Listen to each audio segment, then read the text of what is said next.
ବିନୋଦ କହିବେ, ଏବେ ଦେଖନ୍ତୁ ଭାଇ, ଆମ ସାମ୍ନାରେ ଘରର ସବୁ ଦେବୀ ମାନେ ଅଛନ୍ତି। ଆଉ ଏଇ ବର୍ଷ ସବୁଠୁ ବଡ଼ କଥା ହଉଛି ରୁବି ଦିଦି ଆଉ ନୀଲମ ଏ ବର୍ଷ ଆମ ସାଙ୍ଗରେ ଅଛନ୍ତି।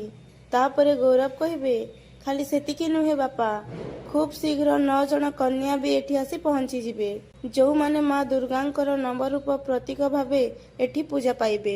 ତାପରେ ନିମ୍କି କହିବ, ହେଇ ତ କହୁ କହୁ 9 ଜଣ କନ୍ୟା ବି ଆସି ପହଞ୍ଚି ଗଲେଣି। ତାପରେ ଆଦର୍ଶ ଆଉ ପଲ୍ଲବୀ ସେ 9 ଜଣ କନ୍ୟା ପାଖକୁ ଯିବେ ଆଉ କହିବେ, ଆସନ୍ତୁ ଆପଣମାନେ, ସବେ ଭିତରକୁ ଆସନ୍ତୁ। ତାପରେ ସବୁ କନ୍ୟା ଘର ଭିତରକୁ ଆସିବେ। ତାପରେ ଅଚାନକ ସଞ୍ଜୀବ ଆସିବେ। ତାପରେ ରୁବି ସଞ୍ଜୀବକୁ ଦେଖି କହିବେ, ତୁ ଏଠିକି କାହିଁକି ଆସିଛୁ? କ'ଣ ଆଜି ଭଳି ଦିନରେ ବି ତୁ ପଲ୍ଲବୀକୁ ଛାଡ଼ିବୁନି? ତାପରେ ପଲ୍ଲବୀ କହିବେ, sir, I am so sorry.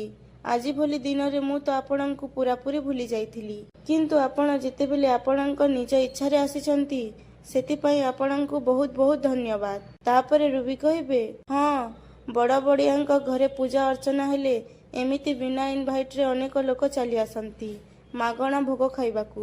ତାପରେ ଆଦର୍ଶ କହିବେ, ମାଉସୀ, ବହୁତ ହେଇଗଲା ଏସବୁ, ଏବେ ପ୍ଲିଜ୍ ଟିକେ ଚୁପ୍ ରୁହ। ସଞ୍ଜୀବ ଏଠିକି ବିନା ଇନଭିଟେସନରେ ଆସିନାହାନ୍ତି, ତାଙ୍କୁ ମୁଁ ଡାକିଛି। ମାଉସୀ, ପଲ୍ଲବୀଙ୍କର ଏତେ ବଡ଼ ସକ୍ସେସ୍ ପଛରେ ସଞ୍ଜୀବଙ୍କର ବହୁତ ବଡ଼ ହାତ ଅଛି।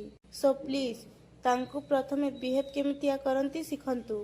ସଞ୍ଜୀବ, ଆସ ଭିତରକୁ। ଏମିତି କହି ଆଦର୍ଶ ଭିତରକୁ ଆସିବେ। ତାପରେ ମମତା କହିବେ, ଦିଦି, ନନା ଆସିଲେଣି, ଏବେ ନବମୀ ପୂଜା ଆରମ୍ଭ କରିବା। ତାପରେ ମାୟା କହିବେ, ନନା, ପୂଜା ଆରମ୍ଭ କରନ୍ତୁ।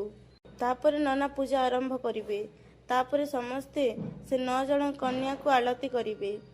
ତାପରେ ପିଲାମାନେ ସମସ୍ତେ ଖାଇବାକୁ ବସିବେ। ତାପରେ ପଲ୍ଲବୀ କହିବେ, ପିଲାମାନେ, ଏଥର ଖାଅ।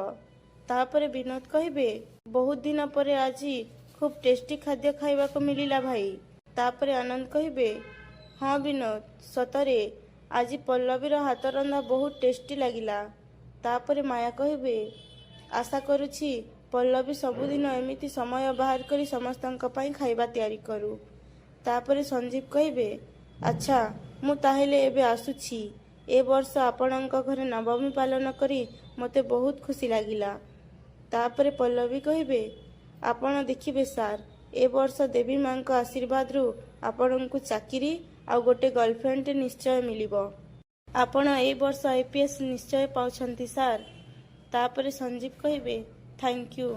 ମାଙ୍କ ଆଶୀର୍ବାଦରୁ ତମ କଥା ସତ ହଉ ପଲ୍ଲବୀ।